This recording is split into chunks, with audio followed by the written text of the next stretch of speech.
This version of the Omega Aqua Terra was announced on March 7th, 2022. About 12 months ago, as I was purchasing my Speedmaster, I asked my AD to try one on, but he said he still hadn't seen any come in. Only now, 15 months later, did they receive their first red dial copy and offered it to me. And this is actually the first of any of the colors that my AD has received. Retail price on this one is $6,300, and I'll talk about value for money later. It's really baffling why it took this long to get to the stores, and with these new colors announced just 1 year after the Oyster Perpetual colors, is Omega trying to copy Rolex? And with no explanation given for the delayed launch, is Omega starting to play the game of artificial scarcity? Let's get into the unboxing, the close-up shots, and real-life wrist shots. The Speedmaster Professional came in this rugged fabric-coated box with Velcro straps, but the Seamaster comes in a more upscale box. It comes in this premium, heavy, glossy wood box with an elegant beige plush interior. Both boxes are very large, which I don't especially like because they just end up taking up closet space. I would be more happy with a box just half this size. Also, they could do away with this thick manual printed in 100 different languages and maybe come up with a simpler booklet. They already have a QR code on one of the cards that takes you straight to the product page on the web, and I think they could do something like that with the operating instructions. I'll take this out to lunch and then I'll come back and talk more about that red dial.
As for the red dial, I think the best way to describe it is brilliant.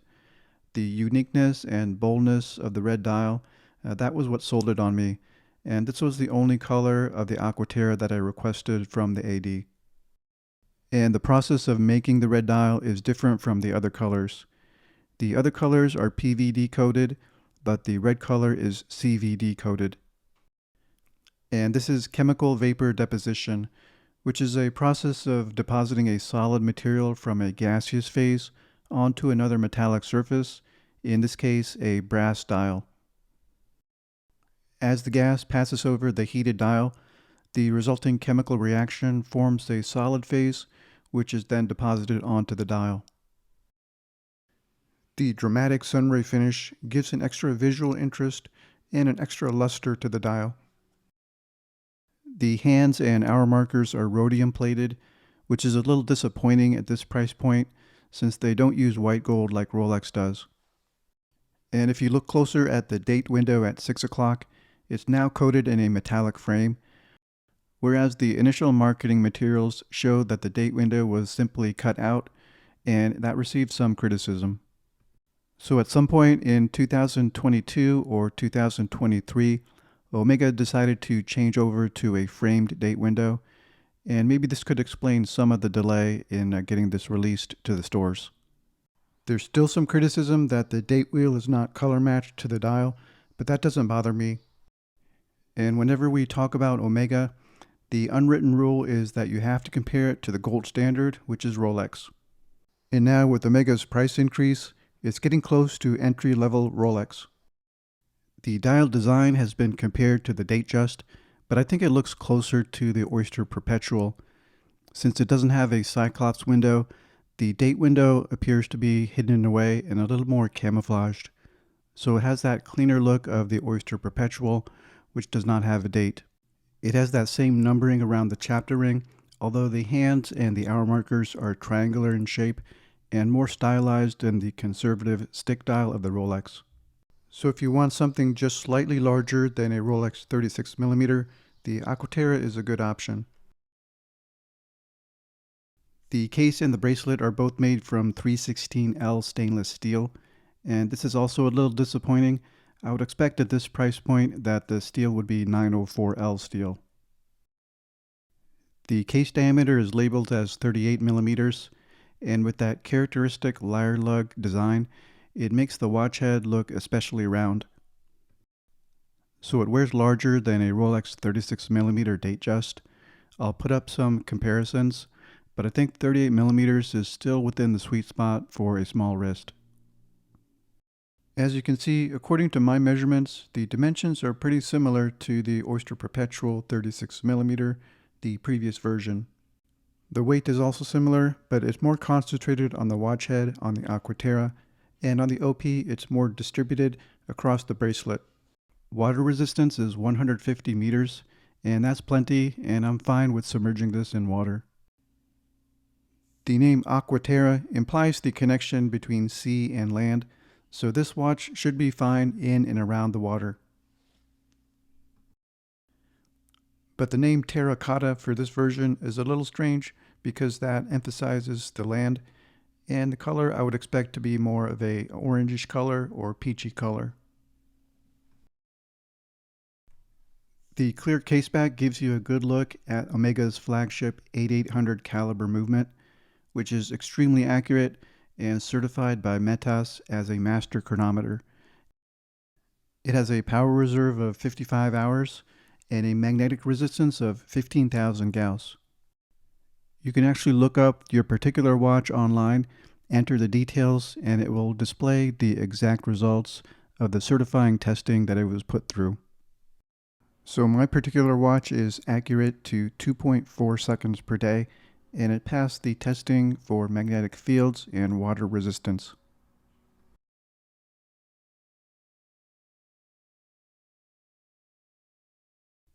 The bracelet is another feature that's been redesigned with this model.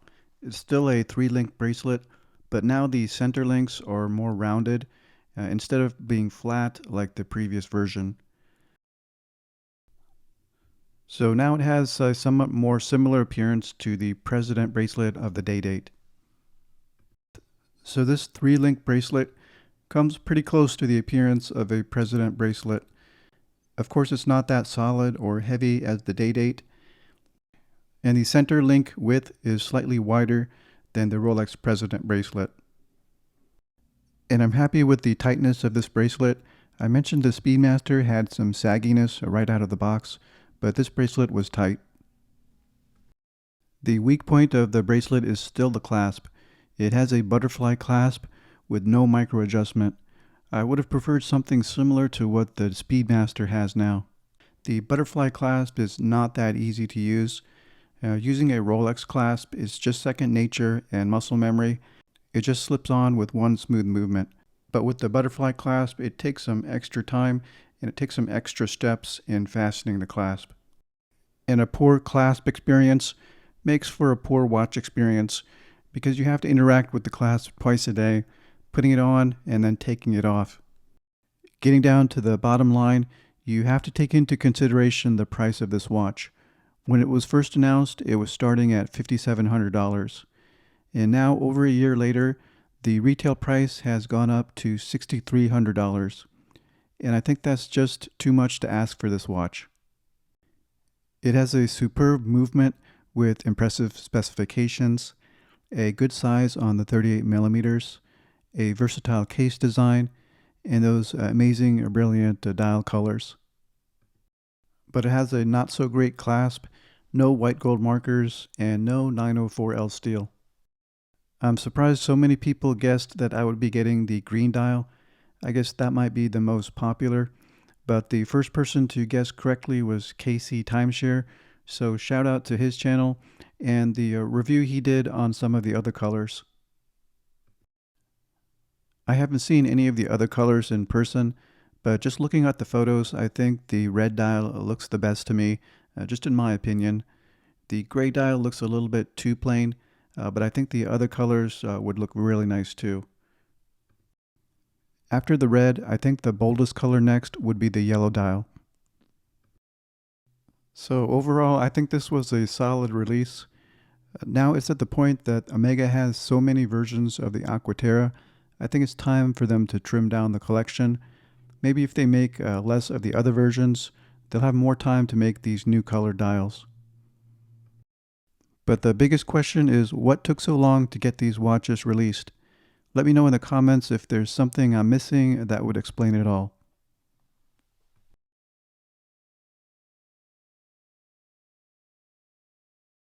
I think the biggest positive of this watch is that stunning dial color. I think the red is so brilliant, and I have nothing like it in the collection. Maybe my Milgauss Z Blue comes closest, but this is the most eye-catching color that I have. And next to that, it has a superb movement and a nice case design. The 38mm fits pretty nicely on my wrist. And I think this pairs up nicely with the Omega Speedmaster Professional.